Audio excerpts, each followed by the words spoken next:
He's going to be starting here shortly.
and welcome to Corner Class Tampa.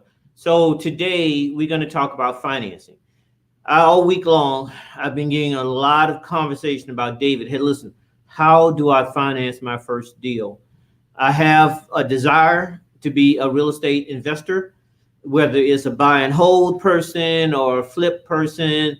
I need the money. I need that 10%, 20%, 30% to put down on a deal. How do I finance my first deal? If you want to know how to finance your first deal, this is the show for you.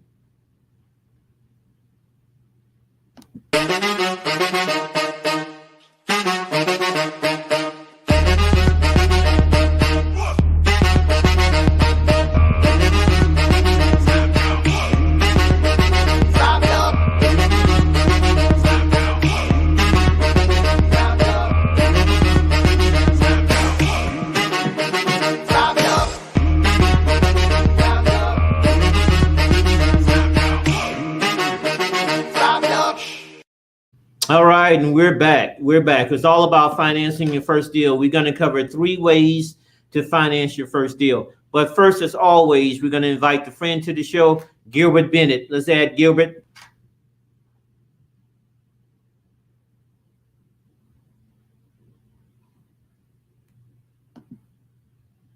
All right, Gilbert. Welcome. Hey, how you doing?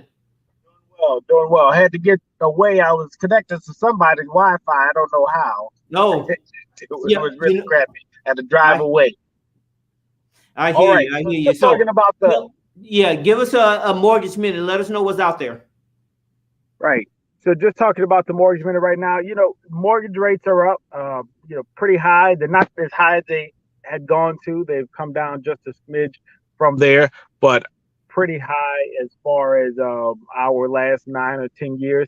But the truth be told, rates are still really, really reasonable. They're still lower than when I bought my first house in 2007, my first investment property as well.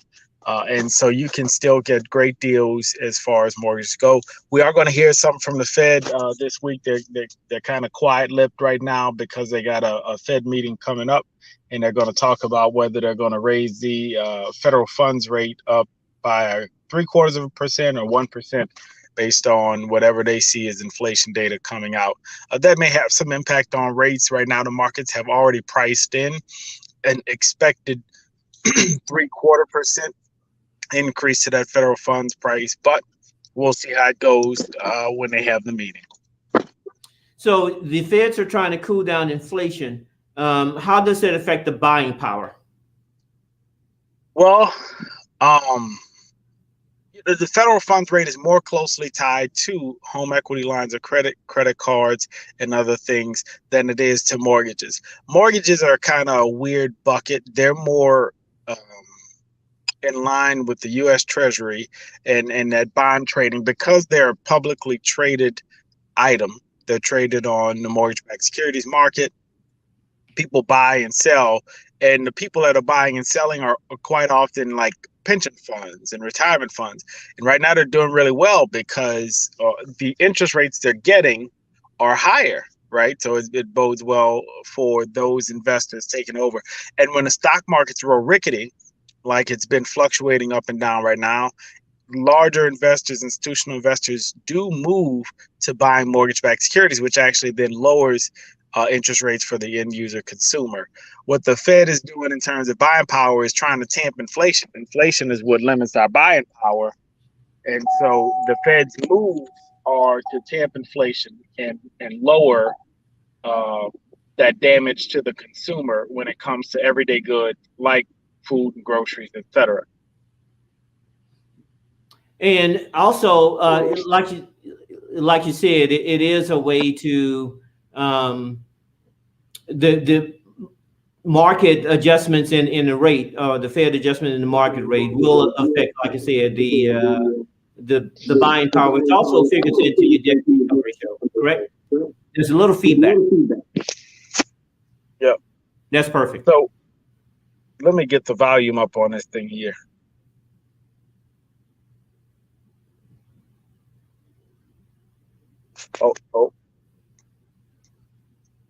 Tech difficulty. There you go. You're good. So let me hear that question one more time, Dave.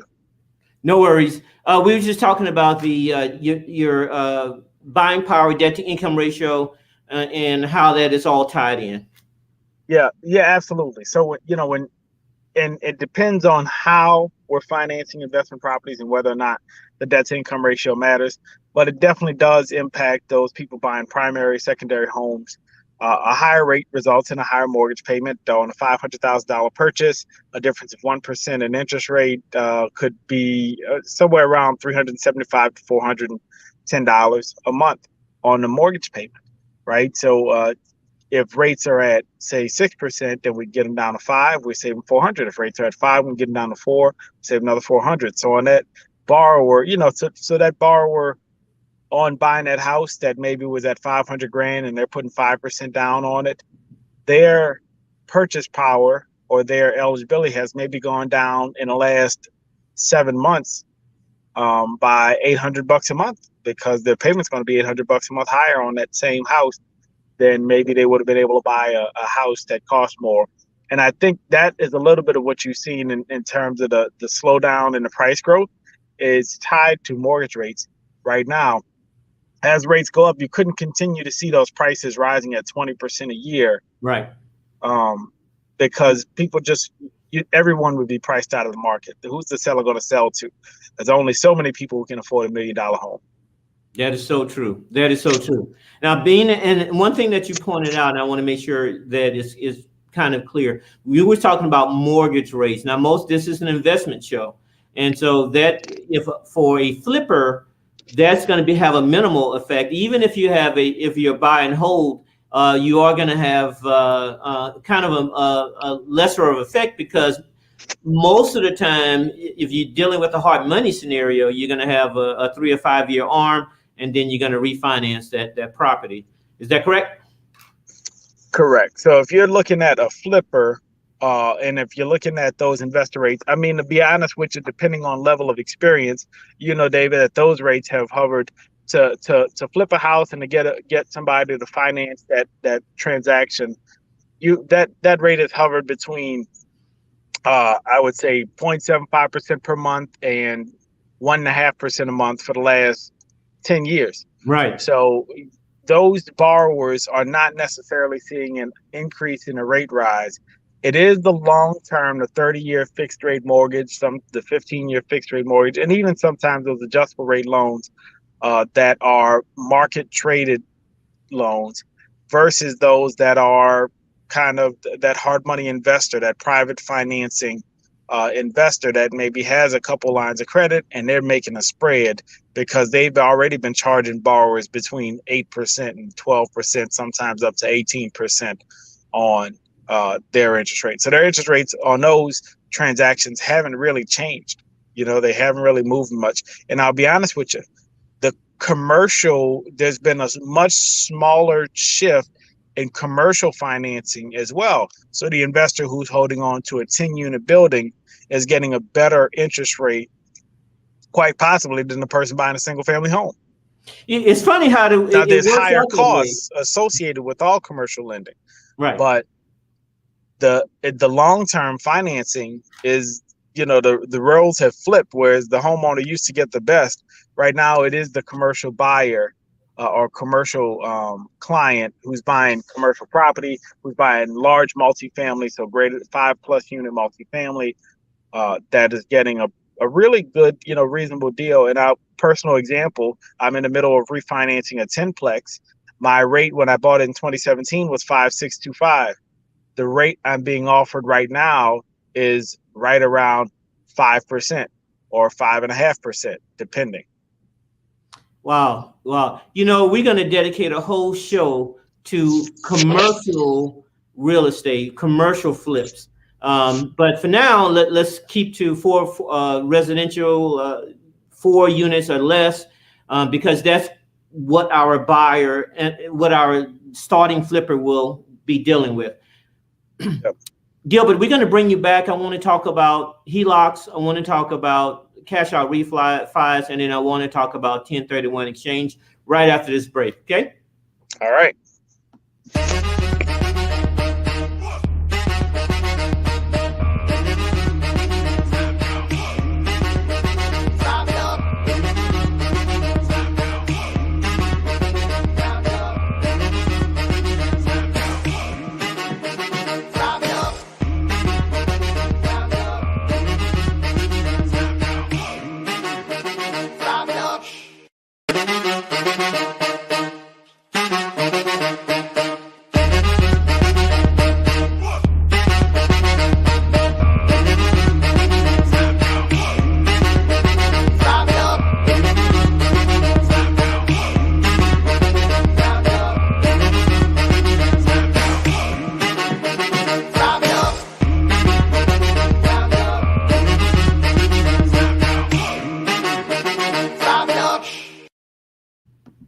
And we're back. Let's get right into it, guys. 3 ways to finance your first deal.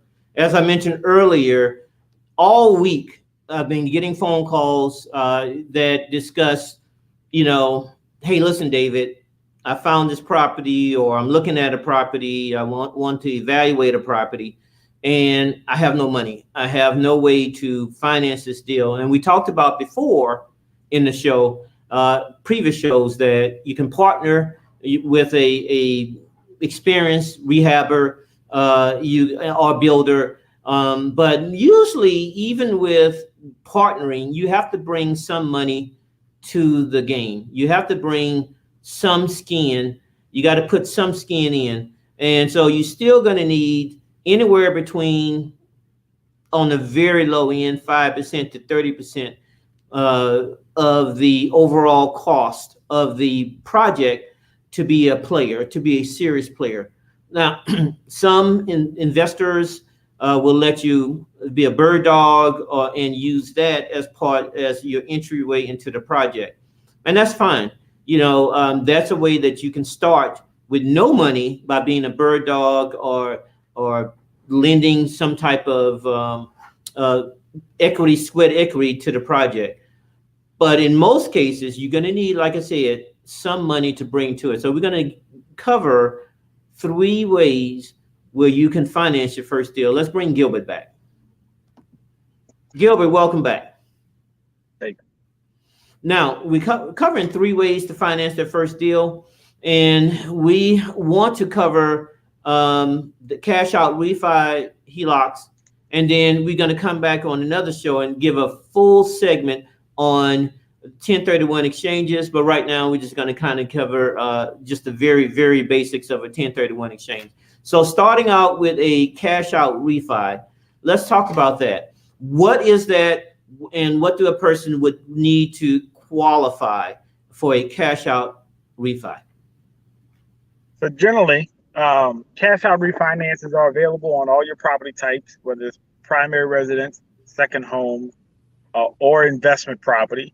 The amount of money you can get out depends on that property type. On your primary residence, you're basically limited to about 80%. You're limited to 80% of the value unless you're an eligible veteran. If you're an eligible veteran and can use your VA benefit, then you can get 100%, but much better rates at staying below 90% of the total value of the home. If it's a second home, you're limited to 75% as a loan to value for your refinance, for your cash out refinance. And on investment properties, you're limited to 70% of the loan to value. Now, interest rates are going to vary differently between primary, second, and investment. And they're also going to vary based upon the loan to value you want to pull out. So one thing I'll say to you is, when you're looking at borrowing against your primary residence or borrowing your second residence to buy an investment property, you're probably making the best cash flow decision you can, right? So real estate, really interesting that you can use so much of other people's money to do whatever you want to do with it, right? Real estate affords you that opportunity.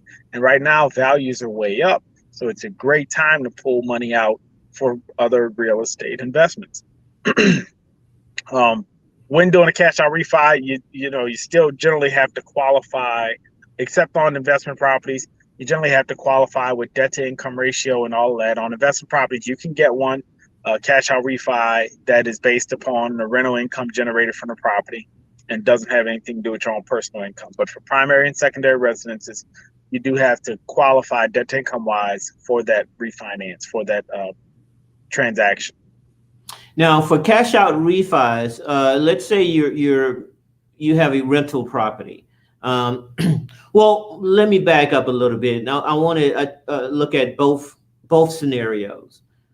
For your personal, you said that you can get 80%, up to 80%, and for VA up to 100% in certain cases. Yep. And that's great because you have the money available to you, but that's going to affect your debt to income ratio on your personal credit. Now, if you're dealing with a investment property and you do a cash out refi, will that affect your personal on your personal side, or will that affect the have no effect on your personal side, but That only on your now business? that's a question you have to hash out up front, Mm. right? So it depends on one, how the title is held to the investment property, two, whether the lender is requiring that personal guarantee and going to report on your credit report personally, or three, and three, which well, really it's three. The third one is the lender going to report that on your personal credit, whether they guarantee that um personal guarantee or not, right? So an example, um I have investment properties that are in my personal name. I have investment properties that are held in trust. I have investment properties held in LLC. A number of times, if you take out a commercial loan, and you can get commercial loans on residential property, that's not, that because it's residential doesn't exclude it from being commercial. You can sometimes have that loan reporting based upon your employee identification number, your IRS number for your business, instead of your personal social security number. So I have properties where there is a mortgage, the mortgage reports as a business loan on the EIN and has the property as the collateral. But I also have investment properties in an LLC that do report personally on my credit report. So it just depends on which way you're going. When you're looking to borrow in the business name, you generally want to have a business that's been in existence at least 2 years, preferably 5, and that has a DUNS account, a DUNS number that is reporting, because a number of banks are not going to, without some kind of payment history that they can pull and show to their underwriters, they're not going to lend to you and place items on your business credit report without also you putting them on your personal credit report. If they don't have a history, you paying bills on time. Absolutely. And so ideally, and this is an important part, because if you can put more items or more things on your on your business line of credit as opposed to your personal line of credit, that will help you become bankable, your business to become bankable. And that's what we all trying to achieve, so that we can have larger lines of credit, and we can use those lines of credit for reinvesting back into your excuse me, I'm sorry, I'm belching here. Reinvesting back into your business, and ultimately finding more properties, larger properties, and better deals. And so having that portfolio where you are bankable from a business standpoint, and not just from your personal side, is probably the way you want to go as a starting investor. Would you agree? I agree. As quickly as you can, you want to build that business credit profile. Awesome. Awesome. So that is a cash out refi. One other point I want to make, if it is a refi, a cash out refi, you're going to get all that money up front. And that money will be, if it's on your personal side, will be reported, could be reported, and most likely will be reported on your personal line of credit. Is that correct? And you also start paying immediately. Okay. Right? Yeah. So cash out refinance is a great vehicle in certain cases. Let's move to HELOCs, home equity lines of credit. Now, the advantages of HELOC, could you cover the advantages of HELOC? What is a HELOC? Advantages of HELOC over cash out refi.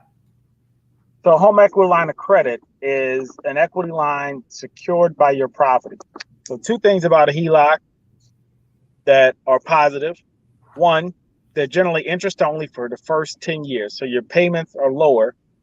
Two, you only pay on what you've actually borrowed out. It's like a credit card tied to your house as security or collateral.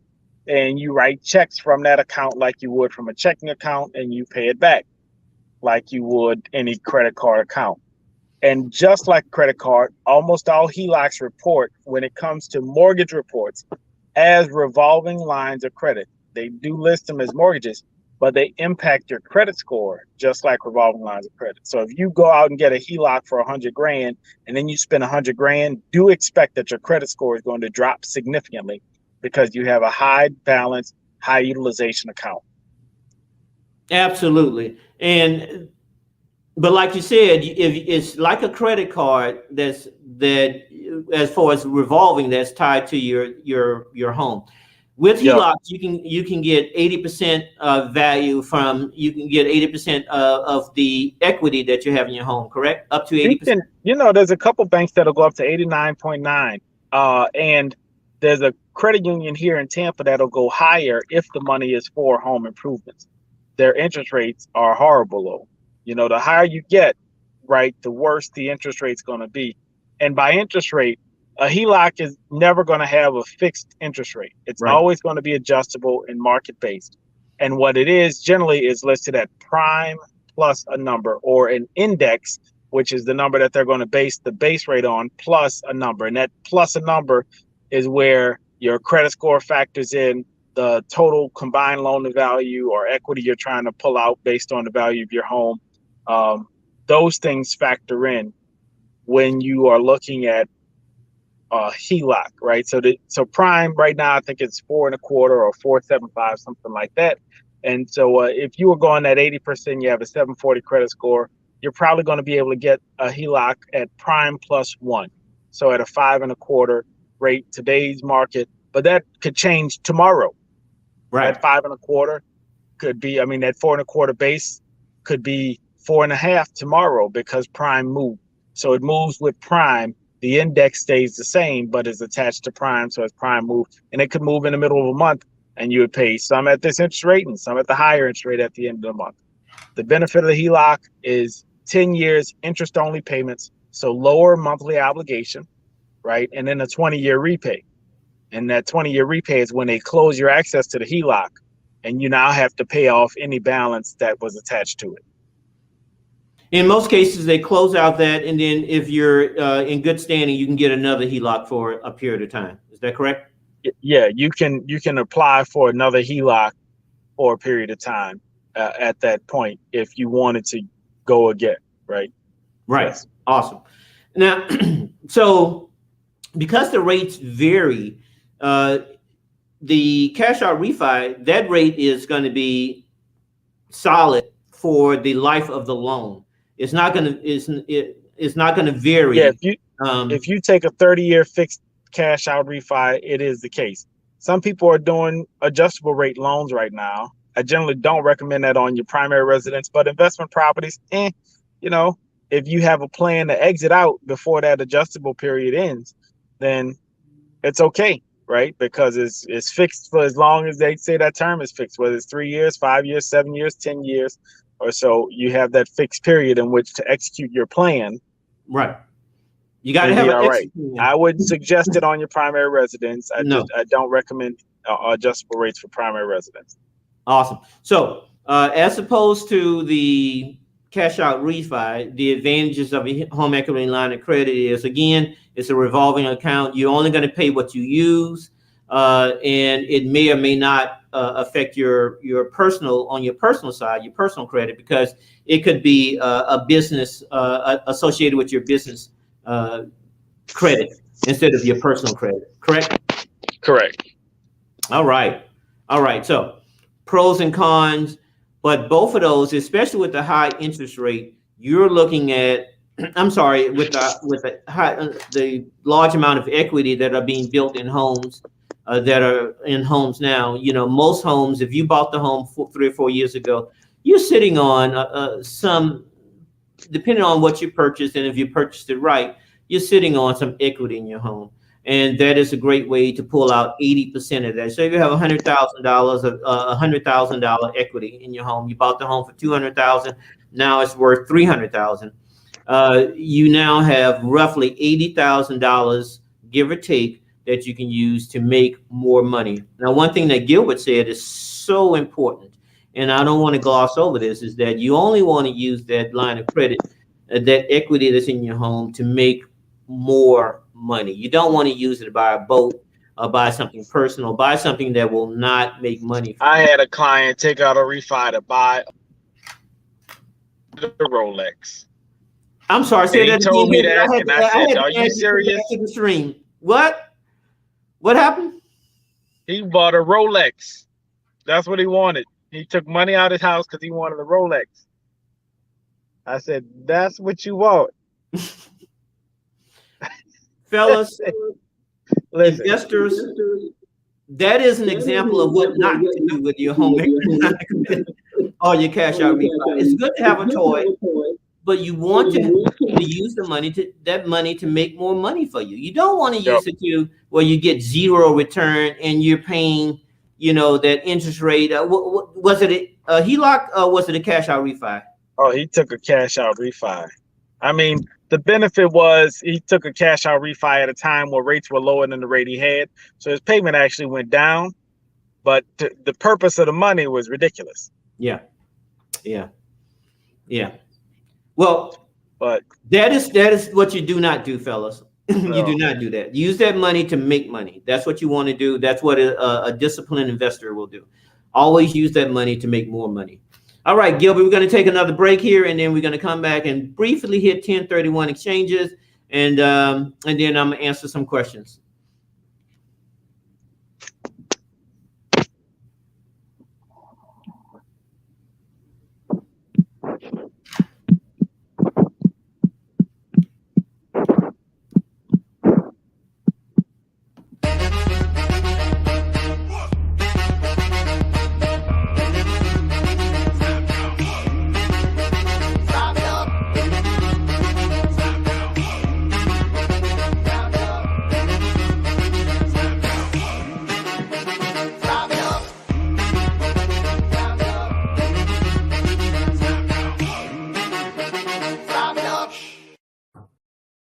Awesome, and we're back. I want to thank Gilbert for joining the show, and I see that he has a little bit more time to spend with us. It's always a pleasure to have Gilbert on the line, so we're going to add him back.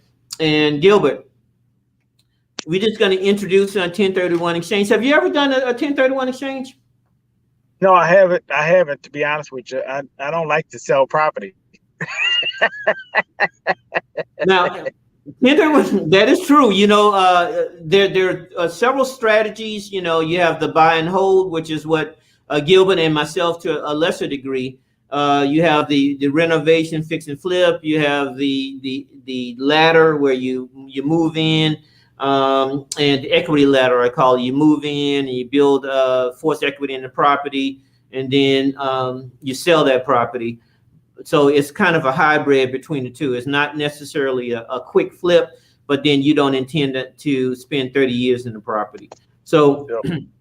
So 1031 exchanges is one of the great ways if you're looking at moving the proceeds from one investment property to another investment property. And by definition, this 1031 exchange is a real estate investment tool that enables investors to swap out investment properties from another one deal to another deal that is like in kind or like deal that will allow you to transfer your capital gain tax that would otherwise be spent. So in other words, what you would do is that if you make proceeds from one deal, let's say you had a flip property and that property you netted $100,000. Let's easy math. You would have to pay taxes on that $100,000 unless you can move that money through via the 1031 exchange to another like property, similar or in the same size or larger that you want to use that $100,000. So you're going to buy a property. Let's say you had a property one door where you have $100,000 profit. Now you want to use that $100,000 as your equity stake, or because remember you have to bring some type of skin to the game. And this time you want to buy 3 doors for $300,000, let's say, and with an expected return on investment of $200,000. That is a good way to move that money from one investment property to another investment property and pay no taxes. The rich has been doing this, and serious investors have been doing this forever because you don't want to pay that capital gain. So we're going to talk a lot more about the 1031 exchanges, which is a different strategy than a HELOC or a cash out refinance. And because you're dealing with deferring of taxes, you got to have a person an organization that will do that for you. It's not something that you should or you could or should do by yourself. You want to have that individual that will set up the program for you and allow you to defer those taxes to indefinitely, really, to another property. At some point, you're going to have to pay taxes, but if you die and if you put it in trust funds or other vehicles, there's a way that you don't have to pay taxes even upon your death.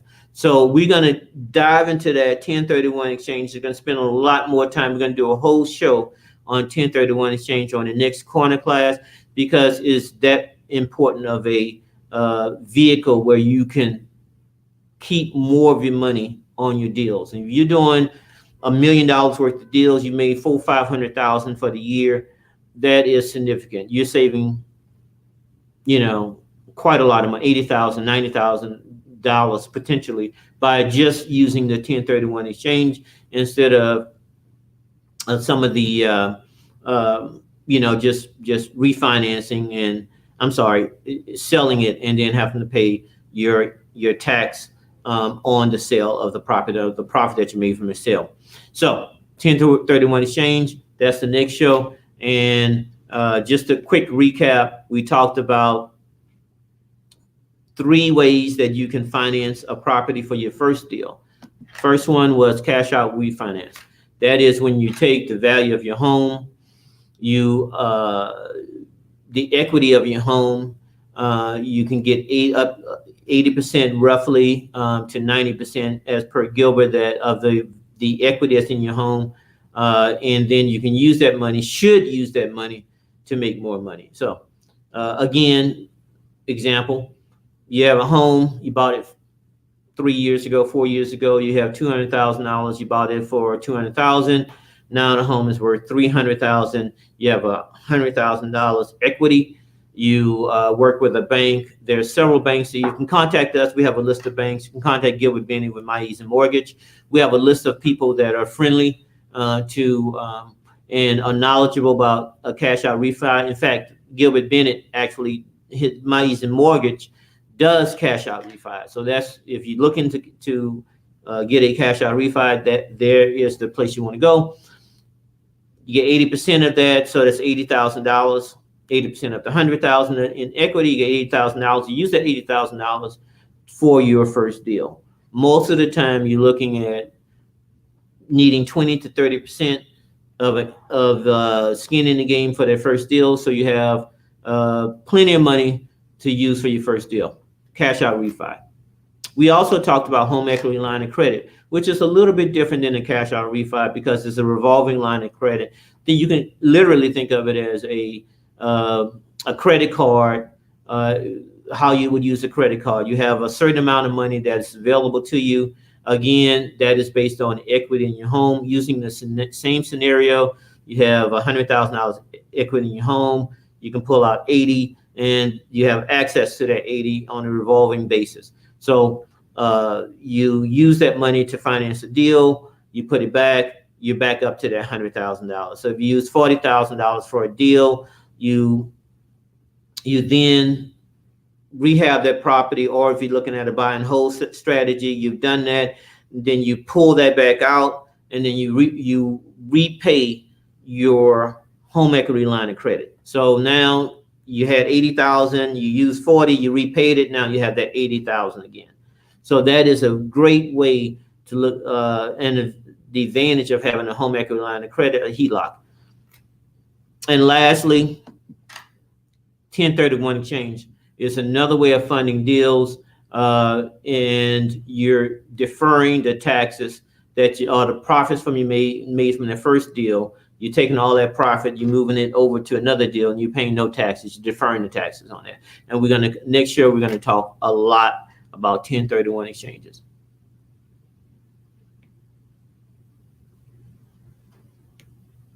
Okay, so we have a comment here, just real quick. Looks like, let me read it. Okay, so it looks like it is a 1031 exchange.